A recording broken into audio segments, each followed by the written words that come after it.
सोमवार का दिन है। सप्ताह का यह दिन चंद्रदेव को समर्पित है, परंतु इस दिन का अटूट संबंध भोलेनाथ से भी है। चंद्रदेव शिव के मस्तक के श्रृंगार हैं और इसी कारण सोमवार का व्रत अत्यंत फलदायी माना जाता है। आइए आज हम स्मरण करें उस अनंत काल की जब सृष्टि के आरंभ से पहले भी केवल एक ही तत्व था, निराकार निर्गुण शिव। और फिर जब उन्होंने सृष्टि की रचना के लिए अपनी ही शक्ति से साकार रूप धारण किया, तब प्रकट हुई आदिशक्ति जगतजननी माता पार्वती। यह कथा केवल दो देवताओं की नहीं, अपितु संपूर्ण ब्रह्मांड के मूल स्रोत की है। यह कथा है उस तांडव की जो संहार का प्रतीक है और उस लास्य की जो सृजन की प्रेरणा है। यह कथा है उस वैराग्य की जो कैलाश की बर्फ से भी अधिक शीतल है और उस प्रेम की जो करोड़ों सूर्यों के ताप से भी अधिक उष्मा प्रदान करता है। यह कथा है शंकर और पार्वती की। कहा जाता है जब सती ने अपने पिता दक्ष के यज्ञ में अपने पति शिव के अपमान से व्यथित होकर योगाग्नि में अपना शरीर त्याग दिया, तब महादेव का क्रोध असहनीय हो उठा। उन्होंने सती के मृत शरीर को कंधे पर उठा लिया और पूरे ब्रह्मांड में प्रलयंकर तांडव करने लगे। उस तांडव से तीनों लोक हिल गए। देवताओं की चिंता बढ़ गई। उन्हें समझ आ गया कि अब सृष्टि के कल्याण के लिए कुछ करना होगा। तब भगवान विष्णु ने अपने सुदर्शन चक्र से सती के शरीर को खंडित किया। जहां जहां उनके अंग के टुकड़े गिरे वहां शक्तिपीठ बन गए। लेकिन इस घटना के बाद शिवजी का वैराग्य और भी गहरा हो गया। वे घोर तपस्या में लीन हो गए, कैलाश के शिखर पर या कहीं भी जहां उन्हें कोई भटकता हुआ पा लेता था। वे संसार से विमुख हो चुके थे। इधर सती ने हिमालय राज के यहां जन्म लिया। उनका नाम रखा गया पार्वती। बाल्यकाल से ही पार्वती में सती के संस्कार थे। वे शिव की भक्ति में लीन रहती। उन्हें पता था कि उनके पति महादेव ही हैं और उन्हें पुनः प्राप्त करना ही उनके जीवन का एकमात्र लक्ष्य है। जैसे जैसे वे बड़ी हुई, उनका रूप अद्भुत निखरता गया। उनका तेज, उनकी साधना, उनका समर्पण देखते ही बनता था। उनकी तपस्या की खबर जब देवर्षि नारद के माध्यम से देवलोक में पहुंची, तब इंद्र और अन्य देवता चिंतित हो उठे। उन्हें लगा कि कहीं पार्वती के तप से कोई ऐसा वरदान न मिल जाए जिससे उनका वर्चस्व खतरे में पड़ जाए। उन्होंने कामदेव को बुलाया। कामदेव जो संसार में किसी को भी प्रेम के बाण से बेध सकते थे, उनसे निवेदन किया गया कि वे जाकर शिवजी की तपस्या भंग करें, उनमें पार्वती के प्रति आकर्षण पैदा करें। यह एक अत्यंत जोखिम भरा कार्य था। कामदेव जानते थे कि शिवजी की तपस्या भंग करना उनके लिए कितना बड़ा खतरा हो सकता है, परंतु देवताओं के हित के लिए वे तैयार हो गए। वे अपनी पत्नी रति और अपने मित्र वसंत को लेकर उस स्थान पर पहुंचे जहां शिवजी ध्यान में लीन थे। वहां का वातावरण अत्यंत शांत और दिव्य था। चारों ओर हरियाली थी, पर शिवजी के आसपास का क्षेत्र बर्फ से ढका हुआ था, मानो उनकी वैराग्य की आग ने सब कुछ जमा दिया हो। वसंत ने अपना प्रभाव दिखाया। चारों ओर पेड़ पौधे खिल उठे, कोयल कूकने लगी, भंवरे गुंजार करने लगे। वातावरण पूरी तरह से प्रेम और सौंदर्य से भर गया। उसी समय माता पार्वती अपनी सखियों के साथ उधर से गुजर रही थीं। कामदेव ने यही सुनहरा अवसर देखा। उन्होंने अपना इक्षुधनुष चढ़ाया, प्रसून बाण संधान किया और जो ही उन्होंने शिवजी के हृदय में वह बाण मारना चाहा, शिवजी की तीसरी आंख खुल गई। उस आंख से निकली ज्वाला ने कामदेव को क्षण भर में भस्म कर दिया। कामदेव वहीं भस्म हो गए। उनका शरीर तो नष्ट हो गया, पर उनका प्रभाव, काम की भावना संसार में सदा के लिए बनी रही। यह घटना उस समय की सबसे महत्वपूर्ण घटना थी जिसने शिव और पार्वती के मिलन की दिशा तय की। रति का विलाप देखते ही बनता था। उसने शिवजी से क्षमा याचना की और कामदेव को पुनः जीवित करने की प्रार्थना की। शिवजी जो भक्तों के लिए अत्यंत दयालु हैं, उन्होंने रति को आशीर्वाद दिया कि कामदेव का पुनर्जन्म प्रद्युम्न के रूप में होगा, जो स्वयं भगवान कृष्ण के पुत्र होंगे। इस प्रकार कामदेव ने शरीर त्यागा, पर उनकी अमरता बनी रही।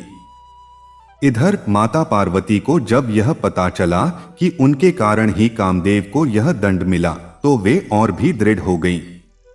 उन्होंने तपस्या का संकल्प लिया कि अब वे कठोर से कठोर तप करेंगी और शिवजी को पति के रूप में प्राप्त करेंगी। उन्होंने ग्रीष्म ऋतु में पंचाग्नि तप किया, वर्षा ऋतु में खुले आकाश के नीचे भीगती रहीं, शीत ऋतु में बर्फ पर लेटी रहीं। उन्होंने पत्ते खाकर अपना निर्वाह किया, फिर निर्जला व्रत रखा। उनकी तपस्या इतनी प्रचंड थी कि तीनों लोकों में हलचल मच गई। उनकी तपस्या की अग्नि से देवता भी तपने लगे। अंत में ऋषियों और देवताओं ने मिलकर भगवान शिव की स्तुति की और उनसे पार्वती की तपस्या स्वीकार करने का निवेदन किया। शिवजी, जो वास्तव में केवल परीक्षा ले रहे थे, ने पार्वती के समक्ष प्रकट होने का निश्चय किया। एक दिन जब पार्वती कठोर तपस्या में लीन थीं, उनके समक्ष एक ब्राह्मण प्रकट हुए। उन्होंने पार्वती से पूछा, देवी, तुम इतनी कठोर तपस्या क्यों कर रही हो? तुम्हारी यह दशा देखकर तुम्हारे माता पिता, तुम्हारे प्रियजन दुखी होंगे। यह शरीर तो अनमोल है, इसे ऐसे क्यों कष्ट दे रही हो? पार्वती ने नेत्र खोले। उन्होंने उस ब्राह्मण को देखा जिनका तेज अद्भुत था, पर वे उन्हें पहचान न सकीं। उन्होंने विनम्रता से उत्तर दिया, हे महात्मन, मैं केवल एक ही इच्छा से यह तप कर रही हूं। मैं भगवान शंकर को अपना पति बनाना चाहती हूं। उनके अतिरिक्त मुझे और कुछ नहीं चाहिए। ब्राह्मण ने हंसकर कहा, क्या तुमने सोचा है? शिवजी तो संहार के देवता हैं। वे भूत प्रेतों से घिरे रहते हैं, वे भस्म लगाते हैं, वे स्मशान में निवास करते हैं। उनका कोई ठिकाना नहीं। वे कभी कैलाश पर तो कभी कहीं भी घूमते रहते हैं। उनके पास वस्त्र तक नहीं, वे दिगंबर हैं। क्या तुम हिमालय राज की पुत्री एक ऐसे वर को पाना चाहती हो जिसे संसार भूतनाथ कहता है? पार्वती का मुखमंडल दृढ़ संकल्प से दमक उठा। उन्होंने कहा, हे द्विजवर, आप शिवजी के बारे में जो कुछ भी कह रहे हैं वह मेरे लिए कोई दोष नहीं है।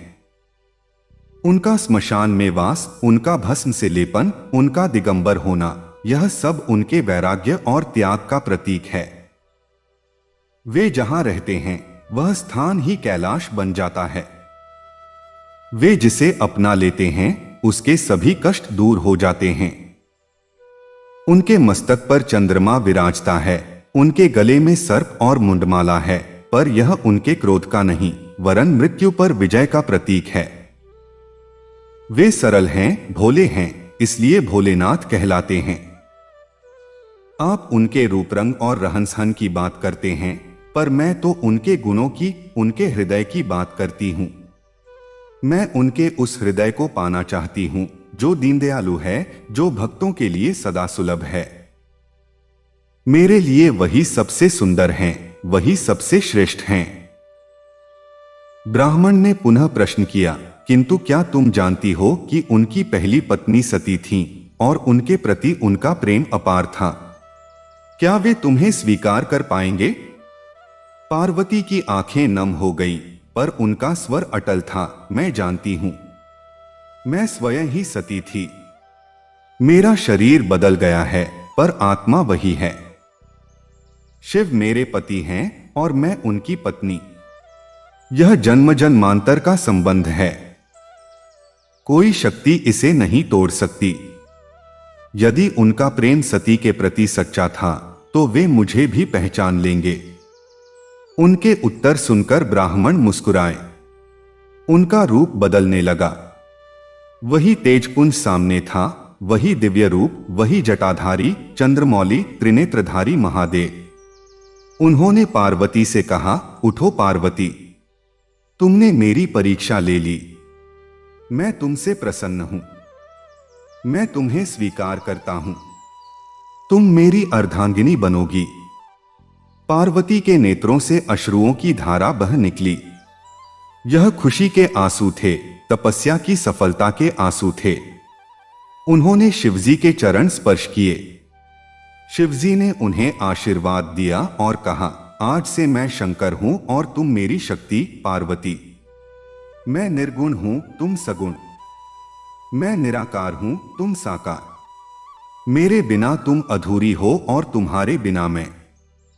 हम दोनों एक हैं। इस प्रकार शिव और पार्वती का पुनर्मिलन हुआ। इस मिलन के साथ ही संपूर्ण सृष्टि में एक नई ऊर्जा का संचार हुआ। वैराग्य ने प्रेम का साथ पाया। तांडव को लास्य की संगत मिली। यह मिलन केवल दो शरीरों का नहीं, बल्कि दो आत्माओं का, दो विचारधाराओं का, पुरुष और प्रकृति का मिलन था। इसके बाद भव्य विवाह की तैयारियां हुई। हिमालय राज ने विधि विधान से अपनी पुत्री का विवाह शिवजी से किया। समस्त देवता, ऋषिमुनि, गंधर्व, किन्नर इस अवसर पर उपस्थित हुए। भगवान विष्णु ने स्वयं विवाह की व्यवस्था संभाली। देवी लक्ष्मी और सरस्वती ने पार्वती का श्रृंगार किया। ब्रह्मा जी ने पुरोहिताई की।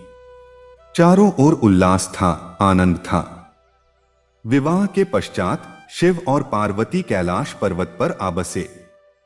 अब कैलाश का वातावरण पहले से भी अधिक आनंदमय हो गया। पार्वती के आने से वहां केवल वैराग्य और तप ही नहीं, बल्कि प्रेम, करुणा, सौंदर्य और कला का भी वास हो गया। शिवजी अपने गणों के साथ रहते तो पार्वती अपनी सखियों के साथ। कभी दोनों साथ में बैठकर ब्रह्मांड के रहस्यों पर चर्चा करते तो कभी पार्वती शिवजी को लोक व्यवहार की बातें सिखाती। एक प्रसिद्ध कथा है, जब शिवजी ने पार्वती को आकाश के रहस्य बताए और पार्वती ने उन्हें पृथ्वी का महत्व समझाया। एक दिन की बात है, शिवजी कैलाश के एकांत में ध्यान लगाकर बैठे थे। पार्वती धीरे से पीछे से आईं और उन्होंने शिवजी की आंखों पर अपने हाथ रख दिए। उस क्षण संपूर्ण ब्रह्मांड में अंधकार छा गया। सूर्य, चंद्र, नक्षत्र सबकी रोशनी जैसे समाप्त हो गई। देवता व्याकुल हो उठे। तब शिवजी ने अपने मस्तक पर स्थित तीसरे नेत्र से ज्योति उत्पन्न की और अंधकार दूर हुआ। इस घटना से शिवजी को आभास हुआ कि पार्वती के बिना उनका जीवन अधूरा है। उन्होंने पार्वती से कहा, हे पार्वती, तुम मेरी आंखों की पुतली हो। तुम्हारे बिना यह संसार मेरे लिए अंधकारमय है। पार्वती ने भी शिवजी के प्रति अपने प्रेम को सदा अटूट रखा। उनके इसी प्रेम और समर्पण के कारण ही उन्हें शिवा, शिव की पत्नी कहा जाता है। उनके दो पुत्र हुए, कार्तिकेय और गणेश। कार्तिकेय सेना के देवता बने और गणेश विघ्नहर्ता। गणेश जी की उत्पत्ति की कथा भी अत्यंत रोचक है, जो माता पार्वती के अटूट स्नेह और शिवजी के प्रकोप का परिणाम थी, पर अंततः वह भी प्रेम में परिवर्तित हो गई। सोमवार का दिन इन्हीं दो दिव्य सत्ताओं शिव और पार्वती को समर्पित है। इस दिन व्रत रखने वाले भक्त न केवल शिवजी की कृपा प्राप्त करते हैं, बल्कि पार्वती जी का आशीर्वाद भी पाते हैं। ऐसा माना जाता है कि सोमवार का व्रत अखंड सौभाग्य, सुख, समृद्धि और मनोवांछित फल प्रदान करता है। व्रत की विधि भी बड़ी सरल है। प्रातःकाल स्नान करके स्वच्छ वस्त्र धारण करें। शिवलिंग या शिव पार्वती की मूर्ति का जल, दूध, दही, घी, शहद और शक्कर से अभिषेक करें। बिल्वपत्र चढ़ाना अति उत्तम माना जाता है। धतूरा, भांग, सफेद पुष्प, चंदन आदि अर्पित करें। फिर शिव चालीसा या शिव सहस्र नाम का पाठ करें। ओम नमः शिवाय मंत्र का जाप करें। व्रत कथा अवश्य सुने या पढ़े। दिन में केवल फलाहार या एक समय भोजन करें जो बिना नमक और मसाले का हो। शाम को पुनः पूजा करें और अगले दिन व्रत का पारण करें। इस व्रत को करने वालों के लिए यह कथा अत्यंत महत्वपूर्ण है। इसे सुनने मात्र से मनुष्य के सभी कष्ट दूर होते हैं, दाम्पत्य जीवन में सुख शांति आती है और अविवाहितों को योग्य वर या वधू की प्राप्ति होती है। शिव तो बड़े दयालु हैं। वे भोलेनाथ हैं, आशुतोष हैं। थोड़े से जल, एक बिल्वपत्र से ही प्रसन्न हो जाते हैं। उन्हें किसी भव्य पूजा की आवश्यकता नहीं, केवल सच्चे मन की आवश्यकता है। और माता पार्वती तो स्वयं जगदम्बा हैं, जो अपने भक्तों का पालन पोषण करती हैं, उनकी रक्षा करती हैं। इसीलिए सोमवार का दिन दोनों की आराधना का दिन है। यह दिन हमें याद दिलाता है कि जीवन में वैराग्य और भोग, त्याग और प्रेम, पुरुषार्थ और करुणा सबका संतुलन होना चाहिए। शिव और पार्वती का मिलन ही यह संदेश देता है कि जीवन के दोनों पक्षों को समान रूप से अपनाने से ही सच्चा सुख और शांति प्राप्त होती है। तो आइए आज सोमवार के दिन हम इन दिव्य दंपति को स्मरण करें, उनकी कथा को हृदयंगम करें और उनके आशीर्वाद से अपने जीवन को धन्य बनाएं। उनकी कृपा सदा आप सब पर बनी रहे। ओम नमः शिवाय। ओम पार्वती पते नमः। सोमवार का पावन दिवस। सप्ताह का यह दिन जहां चंद्रदेव को समर्पित है, वहीं इसका अटूट संबंध भगवान शंकर से भी है। चंद्रदेव स्वयं शिव के मस्तक के श्रृंगार हैं और इसी कारण सोमवार का व्रत अत्यंत फलदायी माना जाता है। यह व्रत केवल उपवास का दिन नहीं, अपितु आत्मचिंतन का, ईश्वर के निकट जाने का और उस अनंत प्रेम का साक्षात्कार करने का दिन है जो शिव और शक्ति के मध्य प्रवाहित होता है। आइए आज हम इस दिन की पावन बेला में उस अनादि काल की यात्रा पर निकलें, जब सृष्टि के आरंभ से पहले भी केवल एक ही तत्व था, निराकार, निर्गुण, निरंजन, शिव। कहते हैं उस परम ब्रह्म ने जब सृष्टि की रचना का संकल्प किया, तब उनमें से ही एक ज्योतिर्मय शक्ति प्रकट हुई, आदिशक्ति, जगत जननी, महामाया। उसी शक्ति ने फिर साकार रूप धारण किया और प्रकट हुई माता पार्वती। यह कथा केवल दो देवताओं की नहीं, अपितु उस परम सत्ता की है जो एक ही है पर दो रूपों में प्रकट होती है। एक ओर वैरागी, तांडवप्रिय, संहारक शिव और दूसरी ओर स्नेहमयी, लास्यप्रिय, सृजनकारिणी पार्वती। यह कथा है उस तांडव की जो ब्रह्मांड को नृत्य कराता है और उस लास्य की जो प्रत्येक हृदय में प्रेम का संचार करता है। यह कथा है उस वैराग्य की जो कैलाश की चिरबर्फ से भी अधिक शीतल है और उस प्रेम की जो करोड़ों सूर्यों के ताप से भी अधिक उष्मा प्रदान करता है। यह कथा है शंकर और पार्वती की। प्रथम खंड सती का त्याग और शिव का तांडव। इस अनंत कथा का आरंभ होता है प्रजापति दक्ष के यज्ञ से। दक्ष प्रजापति, जो स्वयं ब्रह्मा जी के मानस पुत्र थे, ने एक विशाल यज्ञ का आयोजन किया। इस यज्ञ में उन्होंने समस्त देवताओं, ऋषियों, मुनियों को आमंत्रित किया, परंतु जानबूझकर अपने जामाता भगवान शंकर और अपनी पुत्री सती को आमंत्रित नहीं किया। दक्ष का शिव के प्रति यह अपमान नया नहीं था। वे सदा से शिव के वैराग्यपूर्ण जीवन, उनके भूत प्रेतों के साथ रहने और उनके अशास्त्रीय आचरण, जैसा कि दक्ष मानते थे, से क्षुब्ध रहते थे। जब माता सती को यह पता चला कि उनके पिता एक महान यज्ञ का आयोजन कर रहे हैं और उन्हें तथा उनके पति को निमंत्रण नहीं भेजा गया, तो उनके मन में मिश्रित भावनाएं उठीं। एक ओर वे अपने पिता के घर जाने को आतुर थीं, दूसरी ओर उन्हें यह अनादर अत्यंत खटका। उन्होंने भगवान शिव से इस विषय पर चर्चा की।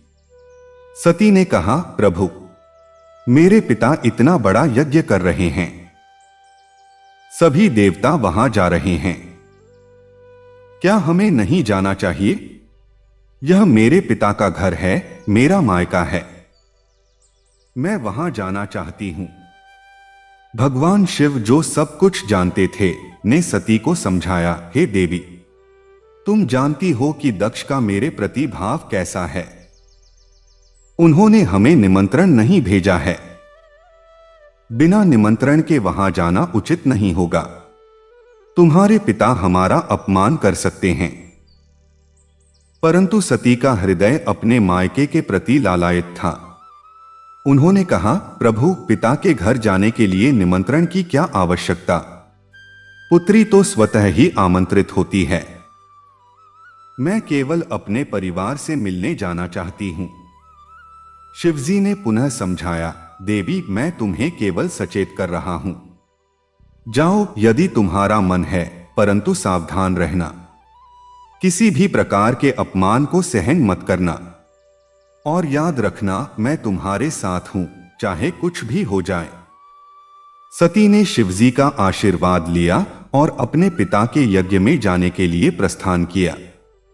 जैसे ही वे यज्ञ स्थल पर पहुंची, उन्होंने देखा कि वातावरण अत्यंत भव्य था। सभी देवता, ऋषिमुनि अपने अपने स्थानों पर विराजमान थे।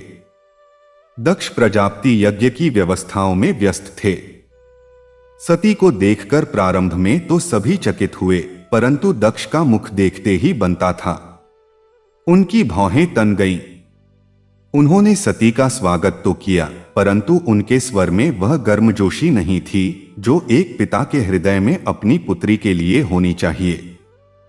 सती ने प्रणाम किया और पिता से आशीर्वाद मांगा। दक्ष ने शुष्क स्वर में कहा, बेटी, तुम आ गईं।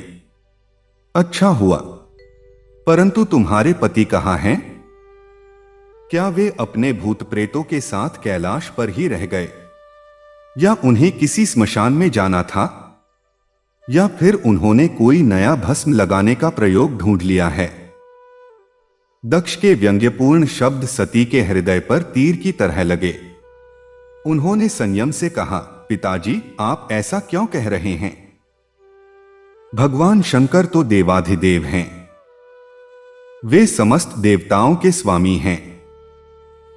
उनका वैराग्य, उनका तांडव, उनका स्मशान में वास, यह सब उनकी लीला है। वे सृष्टि के संचालक हैं। आप उनका अपमान क्यों कर रहे हैं? दक्ष का क्रोध और बढ़ गया। वे तिलमिला उठे। वे चीखकर बोले, देवाधिदेव, वह दिगंबर, वह कपाली, वह मदारी, वह जो सांपों को गले में लपेटे फिरता है, जो मुर्दों की राख को अंग लगाता है, जो भूत प्रेतों का राजा है, क्या वह मेरे समान महान यज्ञ में आने योग्य है?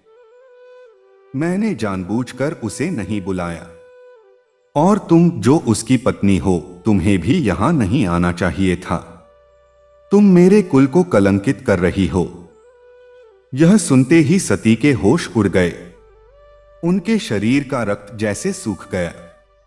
उनके पति, उनके आराध्य, उनके प्राणेश्वर के बारे में ऐसा अपमानजनक वचन उनके अपने पिता के मुख से सुनकर उनका हृदय विदीर्ण हो गया। उन्हें शिवजी की चेतावनी याद आई। उन्होंने चारों ओर देखा। सभी देवता, ऋषिमुनि मौन थे। किसी ने भी उनके पति के पक्ष में एक शब्द नहीं कहा। कुछ की आंखों में दया थी, कुछ में उपेक्षा और कुछ में दक्ष के प्रति समर्थन। सती के हृदय में एक प्रचंड आग धधक उठी। वह आग अपमान की, क्रोध की और ग्लानि की थी। उन्होंने सोचा, मैं इस शरीर को और कैसे धारण कर सकती हूं जो शिव के अपमान का साक्षी बना। यह शरीर तो दक्ष की पुत्री का है, पर मेरा आत्मा तो शिव का है। जब यह शरीर ही मेरे आराध्य का अपमान सहन कर लेता है, तो इसे त्याग देना ही उचित है। उन्होंने अपनी योगाग्नि का आह्वान किया। धीरे धीरे उनका संपूर्ण शरीर जलने लगा।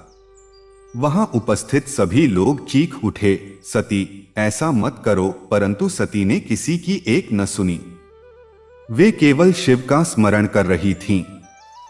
उनके मुख से अंतिम शब्द निकले, ओम नमः शिवाय, और वे योगाग्नि में जलकर भस्म हो गईं। यह समाचार जब वायुवेग से कैलाश पहुंचा, तब शिवजी ध्यान में लीन थे। जैसे ही उन्हें पता चला, उनकी तीसरी आंख खुल गई। वह आंख क्रोध से लाल हो गई थी। उनके शरीर से ज्वाला निकलने लगी। वे उठ खड़े हुए और उन्होंने तांडव आरंभ कर दिया। यह कोई साधारण तांडव नहीं था, यह प्रलयंकर तांडव था। उनके प्रत्येक कदम से पाताल कंपित हो रहा था। उनके बालों की लटों के झटकों से आकाश फट रहा था। उनके रुद्र रूप ने समस्त दिशाओं को आच्छादित कर लिया था। वे उसी अवस्था में उस यज्ञ स्थल पर पहुंचे जहां सती ने अपना शरीर त्यागा था। दक्ष और अन्य देवता शिव के इस रौद्र रूप को देखकर भय से कांप गए। शिव ने सती के जले हुए शरीर को उठा लिया और अपने कंधे पर रख लिया। फिर जो तांडव आरंभ हुआ उसने समस्त सृष्टि को हिलाकर रख दिया। वे तीनों लोकों में घूम घूम कर तांडव करने लगे। उनके तांडव से सूर्यचंद्र की गति भटक गई, ग्रह नक्षत्र टकराने लगे, समुद्र उफनने लगे, पर्वत टूटने लगे, पृथ्वी दोलायमान हो गई, प्रलय के लक्षण दिखाई देने लगे। देवता ऋषिमुनि सभी भयभीत हो गए। वे भगवान विष्णु के पास गए और उनसे प्रार्थना की, हे भगवान, केवल आप ही इस संकट का निवारण कर सकते हैं। शिवजी के इस तांडव को रोकिए, नहीं तो संपूर्ण सृष्टि का विनाश हो जाएगा। भगवान विष्णु ने ध्यान लगाया और समझ गए कि इस स्थिति का एकमात्र समाधान यही है कि सती के शरीर को शिवजी से अलग किया जाए। उन्होंने अपना सुदर्शन चक्र उठाया और शिवजी के पीछे पीछे चल दिए। जैसे ही शिवजी तांडव कर रहे थे, सुदर्शन चक्र ने सती के शरीर के टुकड़े कर दिए। वे टुकड़े जहां जहां गिरे वहां शक्तिपीठ बन गए। सती का शरीर तो शिवजी से अलग हो गया, परंतु उनका क्रोध और शोक कम नहीं हुआ। वे गहन वैराग्य में डूब गए। उन्होंने संसार से सारा मोहमाया त्याग दिया। वे कैलाश के किसी एकांत गुफा में चले गए और घोर तपस्या में लीन हो गए। उनके लिए अब न कोई दिन था न रात, न कोई सुख था न दुख। वे पूर्णतः समाधि में लीन थे। उनके जटाजूट से गंगा की धारा प्रवाहित हो रही थी, पर उन्हें इसका भी भान नहीं था। वे तो केवल उस शून्य में खोए हुए थे जहां न कोई शब्द है न कोई रूप। वे तो स्वयं ही शून्य बन गए थे। द्वितीय खंड, पार्वती का जन्म और तपस्या का संकल्प। इधर सती ने हिमालय राज के यहां जन्म लिया। हिमालय जो पर्वतराज हैं और उनकी पत्नी मैना की कोख से एक कन्या का जन्म हुआ। उस कन्या के जन्म के समय समस्त पर्वतों पर दिव्य पुष्पों की वर्षा हुई। देवताओं ने दुंदुभियां बजाईं। सभी को आभास हो गया कि यह कोई साधारण बालिका नहीं है, यह स्वयं आदिशक्ति का अवतार है। उसका नाम रखा गया पार्वती, अर्थात पर्वतराज की पुत्री। पार्वती का बाल्यकाल अत्यंत आनंदमय बीता। वे हिमालय की वादियों में खेलती, फूल तोड़ती, पशु पक्षियों से बातें करती। परंतु उनके मन में एक अद्भुत आकर्षण था उस दिगंबर जटाधारी स्मशानवासी योगी के प्रति, जिसके बारे में वे कहानियां सुनती थीं। उन्हें जैसे जैसे बड़ी होती गईं, उनकी इस आकर्षण की तीव्रता बढ़ती गई। उन्हें पता था कि उनके पति महादेव ही हैं और उन्हें पुनः प्राप्त करना ही उनके जीवन का एकमात्र लक्ष्य है। उनकी इस भक्ति और समर्पण को देखकर देवर्षि नारद एक दिन हिमालय के दरबार में पहुंचे। उन्होंने पार्वती का हाथ देखा और कहा, राजन, यह कन्या साधारण नहीं है, यह स्वयं आदिशक्ति का अवतार है। इसका विवाह किसी साधारण राजा या देवता से नहीं हो सकता। इसके पति तो केवल एक ही हो सकते हैं, भगवान शंकर। हिमालय और मैना यह सुनकर चिंतित हो गए। वे सोचने लगे कि जो शिव संसार से विमुख हो चुके हैं, जिन्होंने सब कुछ त्याग दिया है, जो घोर तपस्या में लीन हैं, वे कैसे हमारी पुत्री को स्वीकार करेंगे। परंतु पार्वती का संकल्प अटल था। उन्होंने अपने माता पिता से कहा, मुझे पता है कि शिव को पाना कठिन है, परंतु असंभव नहीं। मैं उन्हें प्राप्त करने के लिए कठोरतम तपस्या करूंगी। यदि सती अपने पति के प्रेम के लिए शरीर त्याग सकती हैं, तो मैं उन्हें पाने के लिए अपना सर्वस्व त्याग सकती हूं। यह कहकर पार्वती ने तपस्या का संकल्प लिया। उन्होंने राजसी वस्त्र त्याग दिए, वल्कल वस्त्र धारण किए, आभूषण उतार दिए और जटा धारण कर ली। वे हिमालय के घने जंगलों में कठोर तपस्या के लिए चली गईं। तृतीय खंड, कामदेव का बलिदान। पार्वती की तपस्या की खबर जब देवलोक में पहुंची तो इंद्र और अन्य देवता चिंतित हो उठे। उन्हें भय हुआ कि कहीं पार्वती के तप से कोई ऐसा वरदान न मिल जाए जिससे उनका वर्चस्व खतरे में पड़ जाए, या फिर उनके तप की अग्नि से तीनों लोक जल न उठें। उन्होंने एक युक्ति सोची। उन्होंने कामदेव को बुलाया। कामदेव, जो संसार में किसी को भी प्रेम के बाण से बेध सकते थे, उनसे निवेदन किया गया कि वे जाकर शिवजी की तपस्या भंग करें, उनमें पार्वती के प्रति आकर्षण पैदा करें। कामदेव ने यह सुनते ही मना कर दिया। उन्होंने कहा, देवराज, यह असंभव है। शिवजी की तपस्या भंग करना मेरे लिए ही नहीं, किसी के लिए भी संभव नहीं। वे तो परम योगी हैं, उनकी समाधि इतनी गहरी है कि उन्हें इस संसार का कुछ भी भान नहीं। उनमें काम भाव जगाना तो दूर, उनका ध्यान तोड़ना भी असंभव है। इंद्र ने कहा, हम जानते हैं कि यह कठिन है, परंतु आवश्यक है। तुम्हारे पास ही वह शक्ति है कि तुम इस कार्य को कर सकते हो। अपनी पत्नी रति और मित्र वसंत को साथ लेकर जाओ। वसंत ऋतु का सौंदर्य चारों ओर बिखेर देगा और तुम अपने बाणों से शिवजी के हृदय में प्रेम का संचार कर दोगे।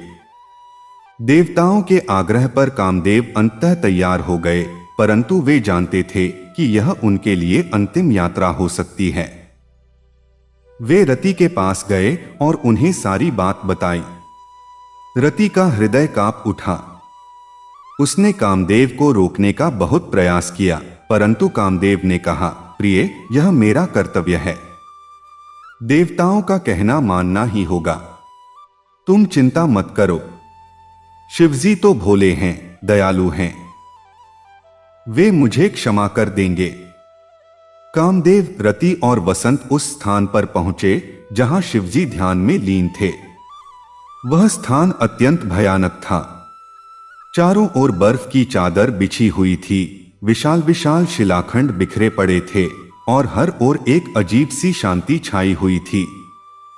शिवजी एक शिला पर पद्मासन लगाए, नेत्र मूंदे गहन समाधि में लीन थे।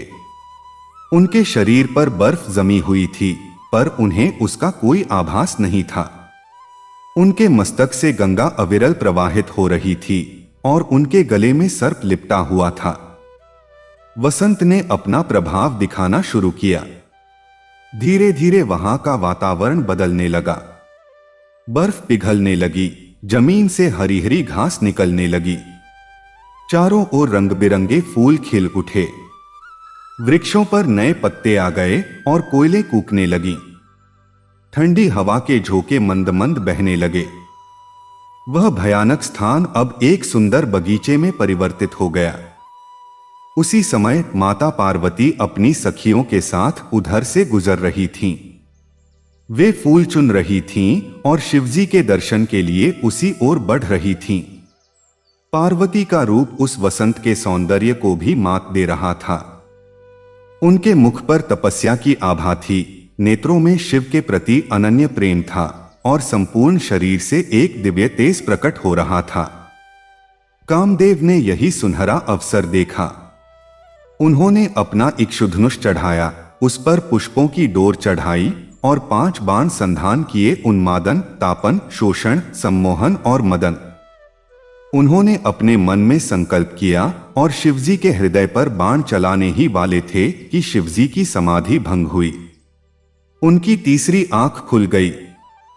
वह आंख जो ब्रह्मांड का संहार कर सकती थी, जिसने स्वयं कामदेव को भी भस्म कर दिया था, उससे निकली ज्वाला ने कामदेव को क्षण भर में भस्म कर दिया।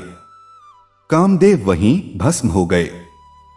उनका शरीर तो नष्ट हो गया, पर उनका प्रभाव, काम की भावना, प्रेम की अनुभूति संसार में सदा के लिए बनी रही। उन्होंने शिवजी के हृदय में प्रवेश किया और वहां पार्वती के प्रति एक अदृश्य आकर्षण का बीज बो दिया। रति का विलाप देखते ही बनता था।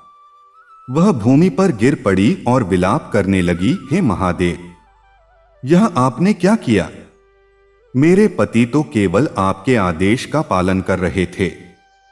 देवताओं ने उन्हें भेजा था। उनका क्या दोष? हे भोलेनाथ, दयानिधान, मुझे इस विधवा जीवन से बचाइए। मेरे पति को मुझे लौटा दीजिए। शिवजी का हृदय, जो इतने क्रोध में था, रति के विलाप से पसीज गया। वे वास्तव में भोले थे, दयालु थे। उन्होंने रति को सांत्वना दी, देवी, रो मत। तुम्हारे पति का शरीर तो मैंने भस्म कर दिया, परंतु उनकी आत्मा अमर है। मैं तुम्हें वरदान देता हूं कि तुम्हारे पति का पुनर्जन्म होगा। वे द्वापर युग में भगवान कृष्ण के पुत्र प्रद्युम्न के रूप में जन्म लेंगे। तब तुम पुनः उनका साथ पाओगी। तब तक तुम मेरे आश्रम में रह सकती हो। इस प्रकार कामदेव ने शरीर त्यागा, पर उनकी अमरता बनी रही। और उनका वह बाण जो उन्होंने चलाया ही नहीं था, उसका प्रभाव शिवजी के हृदय में अवश्य पड़ गया। चतुर्थ खंड, शिव का परीक्षा और पार्वती का अटल प्रेम। इधर माता पार्वती को जब यह पता चला कि उनके कारण ही कामदेव को यह दंड मिला, तो वे और भी दृढ़ हो गईं। उन्होंने तपस्या का संकल्प और कठोर कर लिया कि अब वे किसी भी कीमत पर शिवजी को प्राप्त करेंगी। उन्होंने ग्रीष्म ऋतु में पंचाग्नि तप किया। चारों ओर अग्नि जलाकर और ऊपर से सूर्य की प्रचंड किरणों को सहते हुए उन्होंने तपस्या की। वर्षा ऋतु में वे खुले आकाश के नीचे बैठी रहीं, मूसलाधार बारिश में भीगती रहीं। शीत ऋतु में वे बर्फ पर लेटी रहीं, बर्फ की परतों के नीचे दबी रहीं। उन्होंने पत्ते खाकर अपना निर्वाह किया, फिर पत्ते भी त्याग दिए और निर्जला व्रत रखा।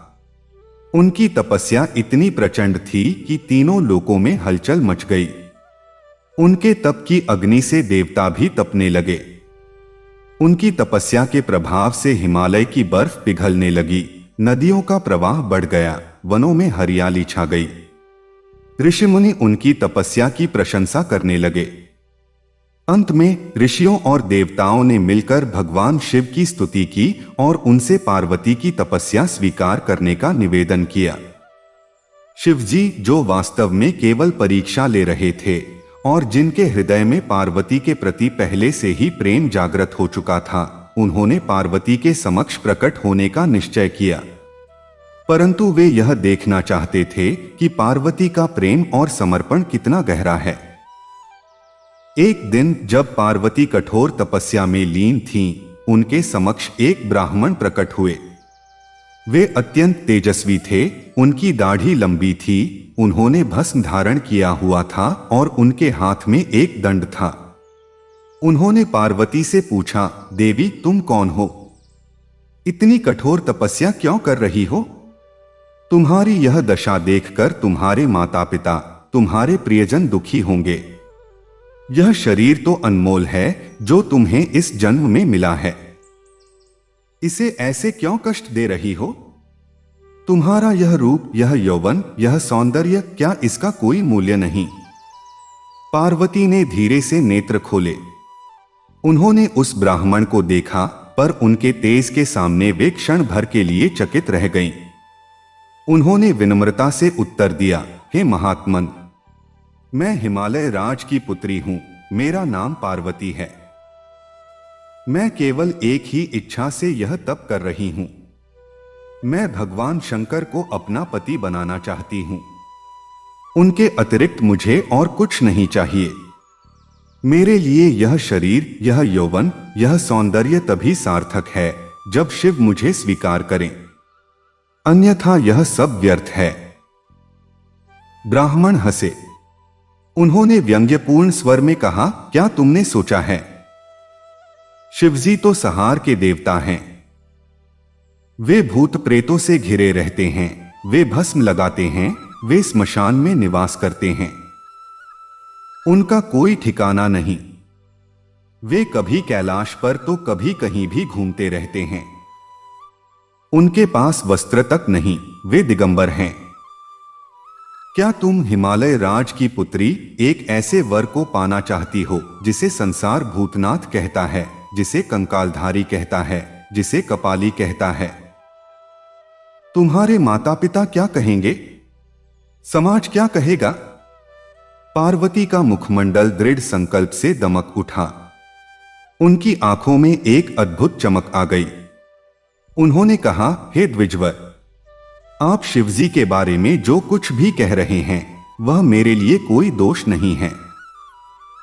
उनका स्मशान में वास, उनका भस्म से लेपन, उनका दिगंबर होना, यह सब उनके वैराग्य और त्याग का प्रतीक है। वे स्मशान में रहते हैं क्योंकि उन्होंने मृत्यु पर विजय प्राप्त कर ली है। मृत्यु उनके लिए कोई भय नहीं, वरन एक सत्य है जिसे उन्होंने स्वीकार कर लिया है। वे भस्म लगाते हैं क्योंकि यह शरीर अंततः भस्म ही होने वाला है। यह उनके वैराग्य और अस्थिरता के ज्ञान का प्रतीक है। वे दिगंबर हैं क्योंकि उन्होंने सभी प्रकार के बंधनों से मुक्ति पाली है। उनके लिए आकाश ही वस्त्र है, ब्रह्मांड ही घर है। वे भूत प्रेतों से घिरे रहते हैं क्योंकि वे किसी भी जीव में भेद नहीं करते। उनके लिए सभी समान हैं, देवता हो या प्रेत। यह उनकी समदर्शिता का प्रतीक है। ब्राह्मण ने पुनः प्रश्न किया, किंतु क्या तुम जानती हो कि उनकी पहली पत्नी सती थी और उनके प्रति उनका प्रेम अपार था। उनकी मृत्यु के बाद से वे संसार से विमुख हो चुके हैं। क्या वे तुम्हें स्वीकार कर पाएंगे? क्या वे सती का स्थान किसी और को दे सकते हैं? पार्वती की आंखें नम हो गईं, पर उनका स्वर और भी अटल हो गया। उन्होंने कहा, मैं जानती हूं, मैं स्वयं ही सती थी। यह कोई नई कथा नहीं है। मेरा शरीर बदल गया है पर आत्मा वही है।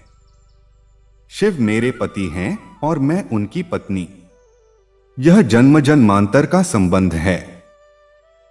कोई शक्ति इसे नहीं तोड़ सकती। यदि उनका प्रेम सती के प्रति सच्चा था तो वे मुझे भी पहचान लेंगे। प्रेम तो शरीर का नहीं, आत्मा का होता है। वे तो त्रिकालदर्शी हैं, वे जानते हैं कि मैं ही सती हूं। और यदि वे नहीं भी पहचानते तो भी मैं उनसे प्रेम करूंगी। मुझे उनके प्रेम की परवाह नहीं, मैं तो उन्हें प्रेम करना चाहती हूं। यही मेरी तपस्या है, यही मेरा ध्येय है। ब्राह्मण ने एक और परीक्षा ली। उन्होंने कहा, परंतु देवी, क्या तुमने सोचा है कि शिवजी को पाने के बाद तुम्हारा जीवन कैसा होगा? वे तो योगी हैं, उनके पास कोई वैभव नहीं, कोई राजपाट नहीं। उनके साथ रहने का अर्थ है वैराग्य, त्याग और कठोर जीवन। क्या तुम उस जीवन के लिए तैयार हो? पार्वती मुस्कुराई। उनके मुख पर एक अद्भुत शांति थी। उन्होंने कहा, हे द्विज, शिव के साथ रहने का अर्थ है उनके सान्निध्य में रहना। उनके सान्निध्य में रहना ही सबसे बड़ा वैभव है। कैलाश की बर्फ, वहां की शांति, वहां की पवित्रता, उनका ध्यान, उनका तांडव, उनका संगीत, यह सब किसी राजपाट से बढ़कर है। मुझे किसी वैभव की आवश्यकता नहीं। मुझे तो केवल उनका साथ चाहिए। यदि वे मुझे अपने हृदय में स्थान दें तो मैं स्मशान में भी स्वर्ग का अनुभव करूंगी। और यदि वे नहीं भी दें तो भी मैं उनके पास ही रहूंगी, उनकी सेवा करूंगी, उनके दर्शन करूंगी। उनके उत्तर सुनकर ब्राह्मण गदगद हो उठे। उनका रूप बदलने लगा। वही तेजपुंज सामने था, वही दिव्य रूप, वही जटाधारी, चंद्रमौली, त्रिनेत्रधारी महादेव। उनके गले में सर्प था, हाथ में त्रिशूल था और उनके संपूर्ण अस्तित्व से एक दिव्य आभा प्रकट हो रही थी। उन्होंने अपने कर कमल पार्वती के सिर पर रखे और कहा, उठो पार्वती, उठो मेरी प्रिय। तुमने मेरी परीक्षा ले ली। मैं तुमसे प्रसन्न हूं। मैं तुम्हें स्वीकार करता हूं। तुम मेरी अर्धांगिनी बनोगी। तुम मेरे वाम भाग में सदा निवास करोगी। पार्वती के नेत्रों से अश्रुओं की धारा बह निकली। यह खुशी के आंसू थे, तपस्या की सफलता के आंसू थे। उन्होंने शिवजी के चरण स्पर्श किए। शिवजी ने उन्हें उठाया और अपने हृदय से लगा लिया। उस क्षण संपूर्ण ब्रह्मांड में एक अद्भुत ऊर्जा का संचार हुआ। सूर्य अधिक चमक उठे, चंद्रमा शीतल हो गए, पवन मंद मंद बहने लगा, पुष्पों की वर्षा होने लगी। देवताओं ने दुंदुभियां बजाईं, गंधर्वों ने गान किया, अप्सराओं ने नृत्य किया। शिवजी ने पार्वती से कहा, आज से मैं शंकर हूं और तुम मेरी शक्ति पार्वती। मैं निर्गुण हूं, तुम सगुण। मैं निराकार हूं, तुम साकार। मेरे बिना तुम अधूरी हो और तुम्हारे बिना मैं। हम दोनों एक हैं, एक ही सिक्के के दो पहलू हैं। तुम्हारे बिना मेरा कोई अस्तित्व नहीं। पंचम खंड, दिव्य विवाह और कैलाश पर आनंद। इस प्रकार शिव और पार्वती का पुनर्मिलन हुआ। अब विवाह की तैयारियां होने लगीं। हिमालय राज ने अपनी पुत्री के विवाह की सारी व्यवस्थाएं की। समस्त देवताओं, ऋषियों, मुनियों, गंधर्वों, किन्नरों, यक्षों को आमंत्रित किया गया। भगवान विष्णु स्वयं वहां पधारे। उन्होंने विवाह की संपूर्ण व्यवस्था का भार संभाला। देवी लक्ष्मी और सरस्वती ने पार्वती का श्रृंगार किया। उन्हें 16 श्रृंगार कराए गए। उन्हें सबसे सुंदर वस्त्र और आभूषण पहनाए गए। पार्वती उस दिन रूप की साक्षात देवी लग रही थीं। शिवजी का भी श्रृंगार किया गया। उन्हें चंदन का लेप लगाया गया। उनके जटाजूट में फूल सजाए गए। उनके गले में वैजयंती माला पहनाई गई। वे उस दिन और भी अधिक आकर्षक लग रहे थे। उनके साथ उनके गण नंदी, भृंगी, गणेश। यद्यपि गणेश जी का जन्म बाद में हुआ, कथा के अनुसार यहां गणों का उल्लेख है, सभी उपस्थित थे। विवाह की वेदी बनाई गई। ब्रह्मा जी ने पुरोहित का कार्य किया। उन्होंने वैदिक मंत्रोच्चार के साथ विवाह की रस्में आरंभ की। हिमालय राज ने विधि विधान से अपनी पुत्री का कन्यादान किया। शिवजी ने पार्वती का हाथ थामा और सप्तपदी का वचन लिया।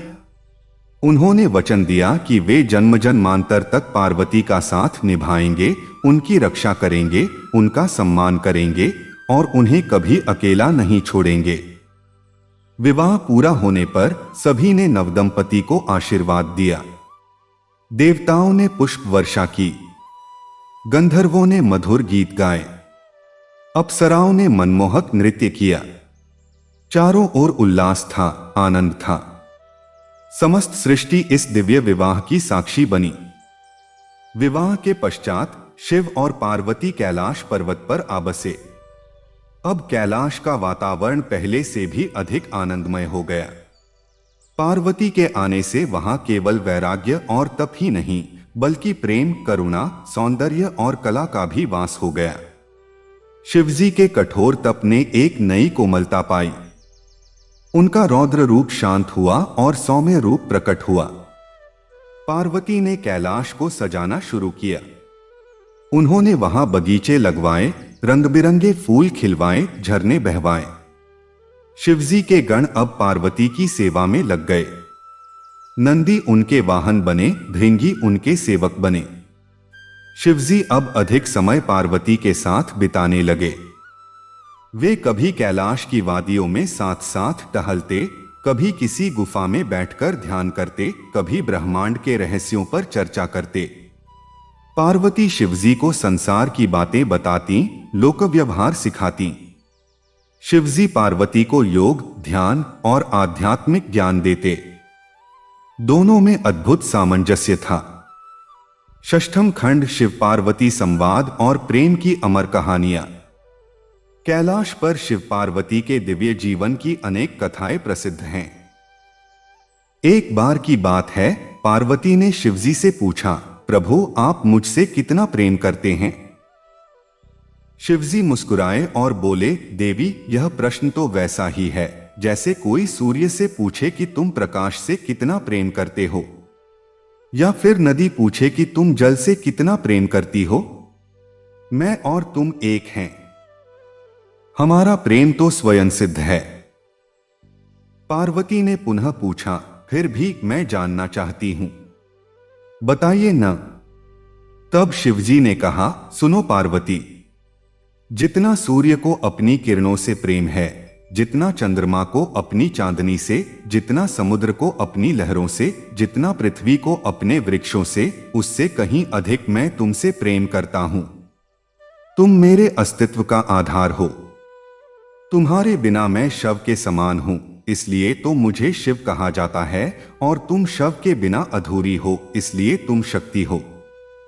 एक अन्य अवसर पर जब शिवजी ध्यान में लीन थे, पार्वती ने उनकी आंखों पर चंचलता से हाथ रख दिए।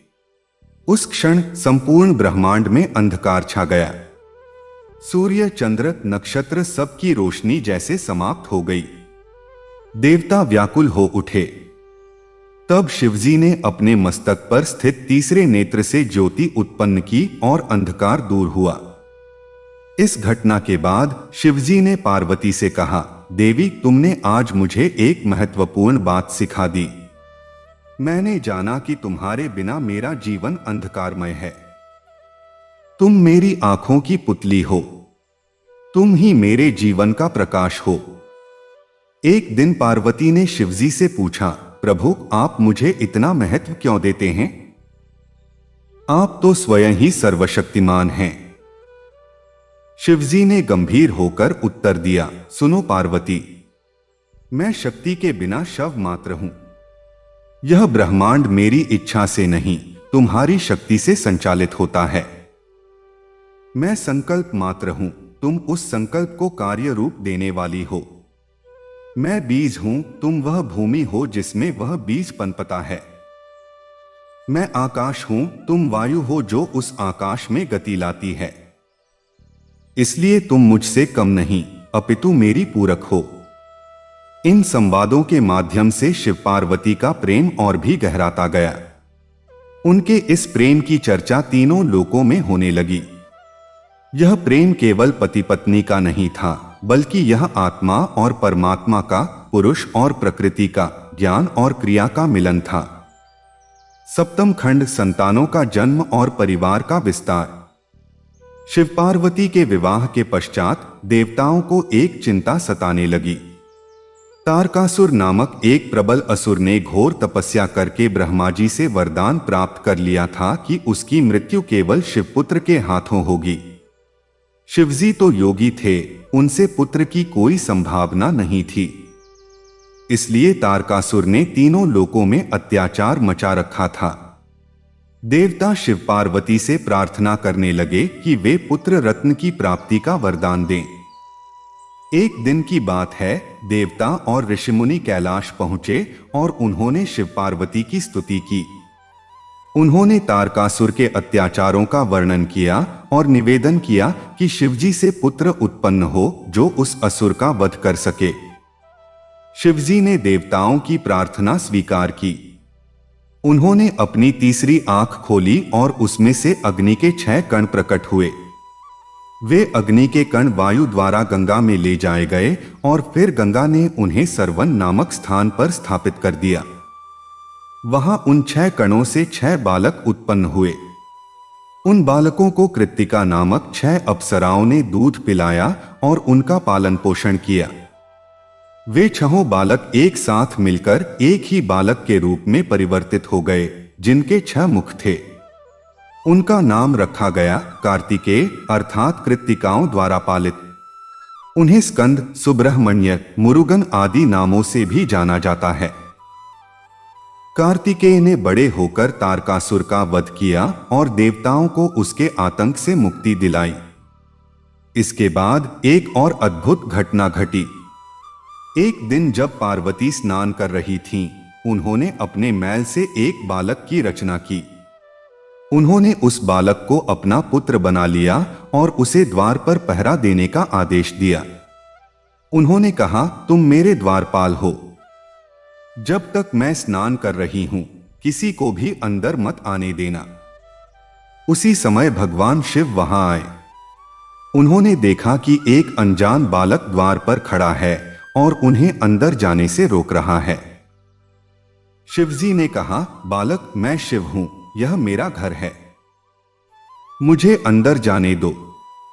परंतु उस बालक ने कहा, मुझे माता ने आदेश दिया है कि किसी को अंदर न जाने दूं। आप चाहे शिव ही क्यों न हो, मैं आपको अंदर नहीं जाने दे सकता। शिवजी ने समझाया, परंतु मैं तो इस घर का स्वामी हूं, मुझे तो अंदर जाने का अधिकार है। बालक अटल रहा, माता का आदेश सबसे बड़ा है, आपको उनके आने तक प्रतीक्षा करनी होगी। इस बात पर शिवजी क्रोधित हो गए। उन्होंने अपने गणों को बालक को हटाने का आदेश दिया, परंतु वह बालक इतना शक्तिशाली था कि उसने सभी गणों को परास्त कर दिया। देवता भी उसे नहीं हरा सके। अंततः शिवजी ने स्वयं उस बालक का सामना किया और अपने त्रिशूल से उसका सिर धड़ से अलग कर दिया। जब पार्वती स्नान करके बाहर आईं, तो उन्होंने देखा कि उनका पुत्र मृत पड़ा है। वे विलाप करने लगीं और क्रोधित होकर उन्होंने अपना रौद्र रूप धारण कर लिया। उनके क्रोध से देवता कांप गए।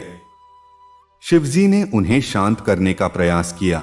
देवी, मैं तो इसे नहीं जानता था कि यह तुम्हारा पुत्र है, तुमने मुझे बताया क्यों नहीं? पार्वती ने कहा, आपने बिना पूछे ही मेरे पुत्र का वध कर दिया। अब या तो इसे जीवित करें या मैं इस सृष्टि को नष्ट कर दूंगी। तब भगवान विष्णु ने सुझाव दिया, देवी, इस बालक को जीवित करने का एक उपाय है। जो प्राणी अपने सिर से पहले उत्तर दिशा की ओर सोए, उसका सिर इस बालक के धड़ पर रख दिया जाए।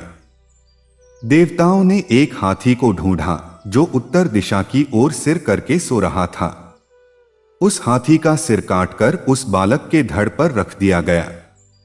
शिवजी ने उस पर अमृत छिड़का और बालक पुनः जीवित हो गया। शिवजी ने उसे अपना पुत्र स्वीकार किया और उसे गणों का स्वामी गणेश बना दिया। यही गणेश जी हैं जो विघ्नहर्ता कहलाते हैं। इस प्रकार शिव पार्वती का परिवार पूरा हुआ। एक ओर कार्तिकेय जो युद्ध के देवता थे और दूसरी ओर गणेश जो बुद्धि और विवेक के देवता थे। दोनों ने मिलकर शिव पार्वती के जीवन को और भी आनंदमय बना दिया। अष्टम खंड सोमवार का महत्व और व्रत विधि।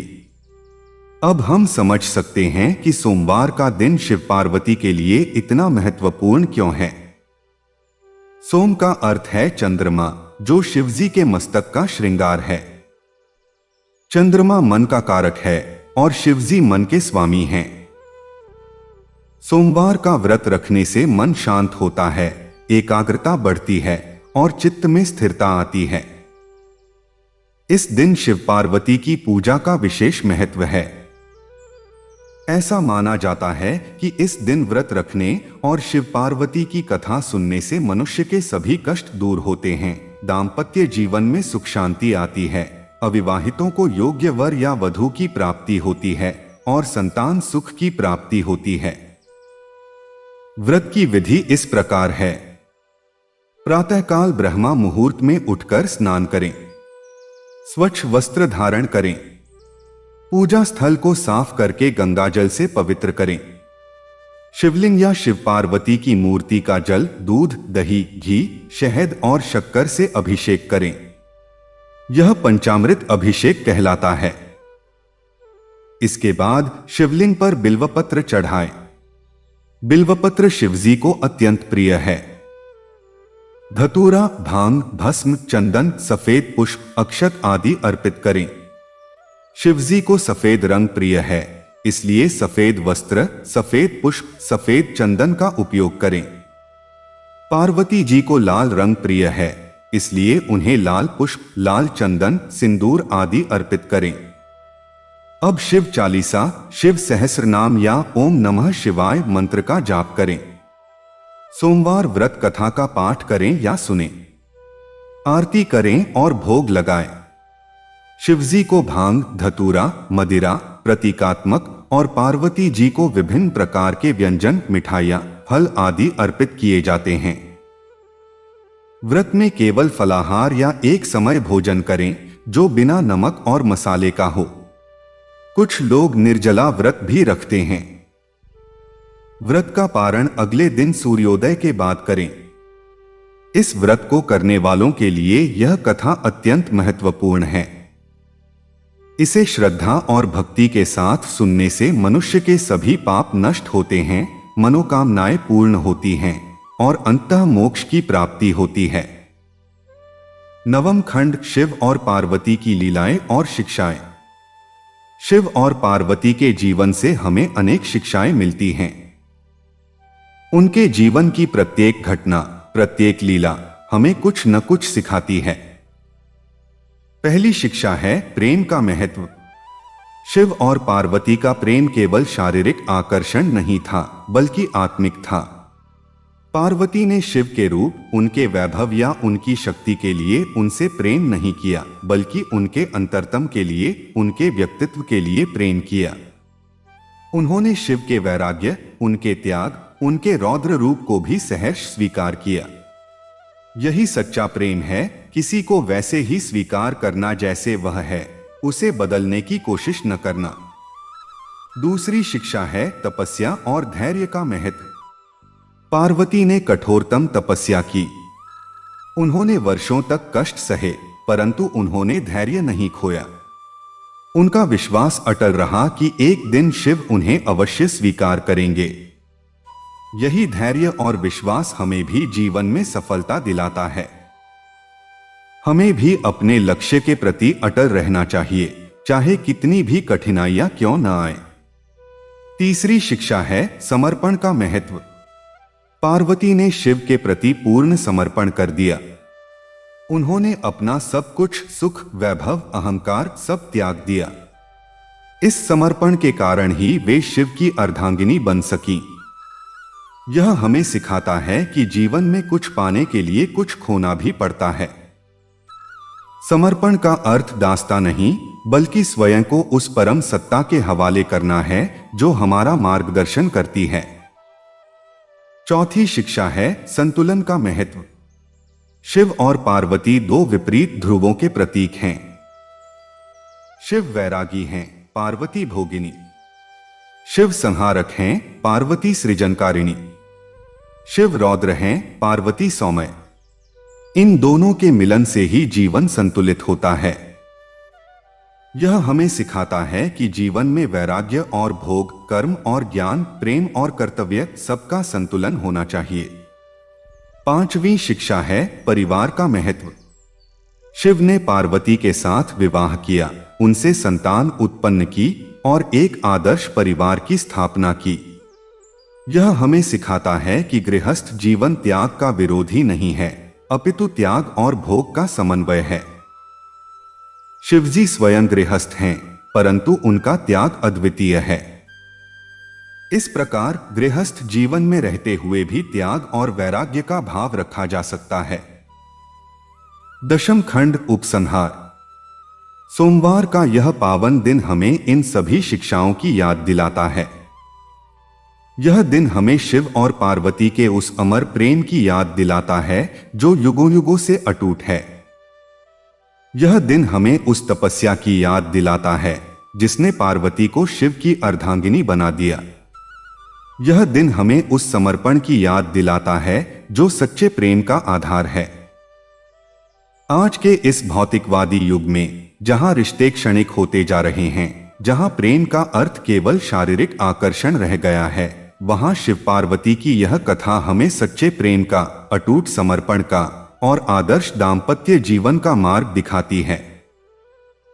जो भी भक्त सोमवार के दिन श्रद्धापूर्वक इस कथा को सुनता है और शिव पार्वती की पूजा करता है, उसके सभी कष्ट दूर होते हैं, उसकी मनोकामनाएं पूर्ण होती हैं और उसे इस लोक और परलोक दोनों में सुख की प्राप्ति होती है। शिव तो बड़े दयालु हैं, भोले हैं। उन्हें किसी भव्य पूजा की आवश्यकता नहीं। थोड़ा सा जल, एक बिल्वपत्र, एक सच्चा मन, बस इतना ही चाहिए उन्हें प्रसन्न करने के लिए। और माता पार्वती तो स्वयं जगदम्बा हैं, जो अपने भक्तों का पालन पोषण करती हैं, उनकी रक्षा करती हैं और उन्हें सदा सुखी रखती हैं। तो आइए आज इस सोमवार के दिन हम इन दिव्य दंपति को स्मरण करें, उनकी इस अमर कथा को हृदयंगम करें और उनके आशीर्वाद से अपने जीवन को धन्य बनाएं। उनकी कृपा सदा आप सब पर बनी रहे। उनके चरणों में हमारा सदा प्रणाम है। ओम नमः शिवाय। ओम पार्वती पते नमः। हर हर महादेव। सोमवार का दिन भगवान शंकर और माता पार्वती की आराधना के लिए अत्यंत पवित्र माना जाता है। प्राचीन समय में हिमालय पर्वत के पास एक छोटा सा गांव था, जहां एक गरीब ब्राह्मण परिवार रहता था। उस परिवार में पति पत्नी और उनकी एक बेटी थी। परिवार बहुत साधारण था, लेकिन उनकी भगवान शंकर और माता पार्वती के प्रति गहरी श्रद्धा थी। हर सोमवार को वे व्रत रखते, शिवलिंग पर जल चढ़ाते और सच्चे मन से प्रार्थना करते थे। ब्राह्मण की बेटी बहुत ही सरल, दयालु और भक्तिभाव से भरी हुई थी। बचपन से ही वह अपने माता पिता के साथ सोमवार का व्रत करती और भगवान शंकर की पूजा करती थी। वह सुबह जल्दी उठकर नदी से जल लाती, शिवलिंग पर बेलपत्र चढ़ाती और ओम नमः शिवाय का जाप करती थी।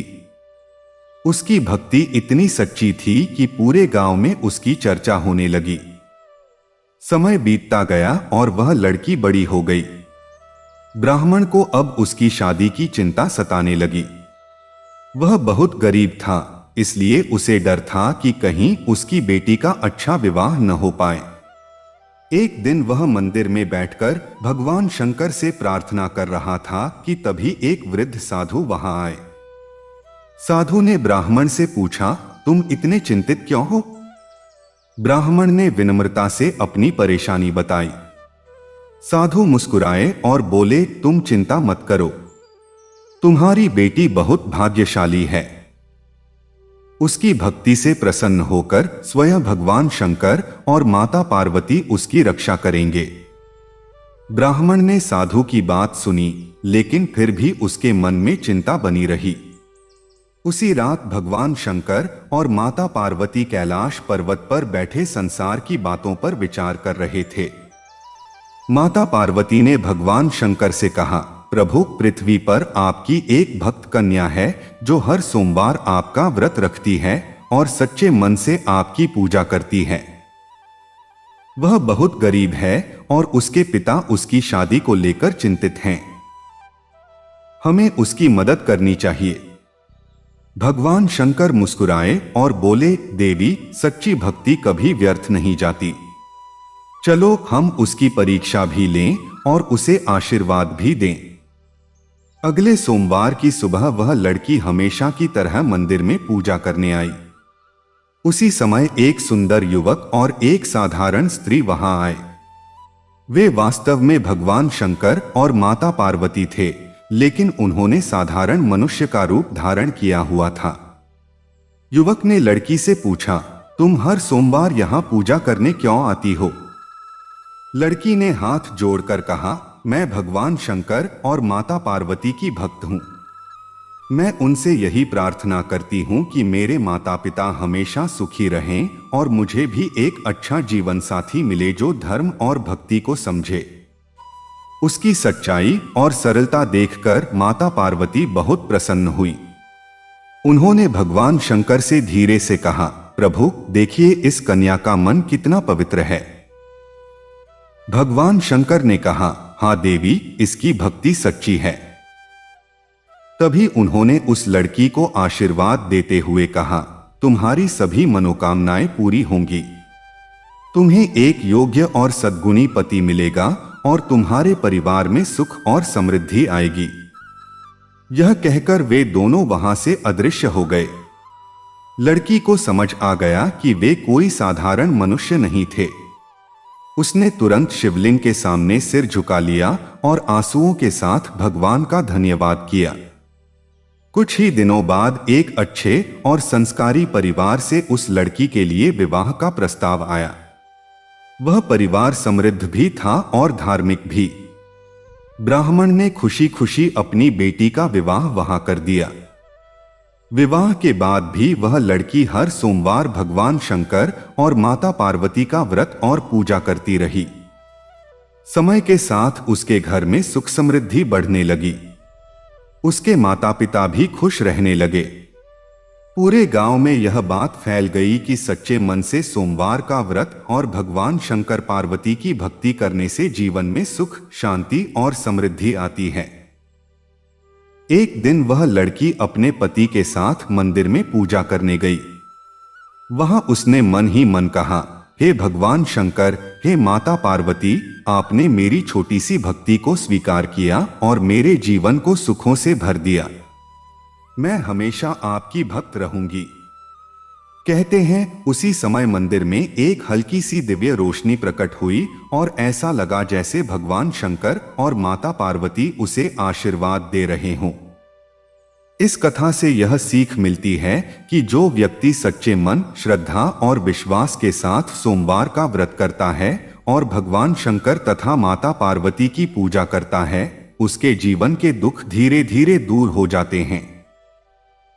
भगवान अपने भक्तों की हर मनोकामना पूरी करते हैं और उनके जीवन में सुख, शांति और समृद्धि लाते हैं। इसी कारण से आज भी लोग सोमवार के दिन शिव मंदिर जाकर जल, दूध और बेलपत्र अर्पित करते हैं और भगवान शंकर तथा माता पार्वती से आशीर्वाद प्राप्त करते हैं। सच्ची श्रद्धा और भक्ति ही वह मार्ग है जो मनुष्य को ईश्वर के करीब ले जाती है और जीवन को आनंद से भर देती है।